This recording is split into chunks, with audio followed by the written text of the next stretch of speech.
මේකෙන් කෑල්ලක් කෑවට කමන්නේ නැහැ. කමන්නේ නැහැ කන්න. ඉතින් මේ අපේ බාස්තුන් නැහැ. මොනවද හදන්නේ?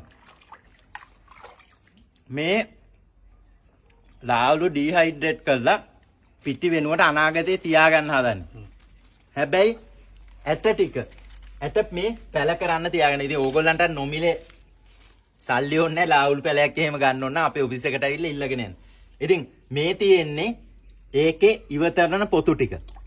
ඉතින් දැක්කම නම් හිතෙන්නේ ජූස් එකක් හදලා බොන්න කියලා. හැබැයි ඉතින් ලාවුළු ජූස් එකක් හදලා මේ රස්නේ දවස්වල අයිස් කැටයකුත් දාලා බොනවා කියන්නේ ආයේ වෙන දෙයක් නෑ. හැබැයි මේ ජූස් එකක් නෙමෙයි. ගස්වල ගෙඩි පළදාව ටක් ගාලා ගන්න නිකන් වයින් එකක් වගේ ස්ප්‍රිට් එකක් හදන්නේ.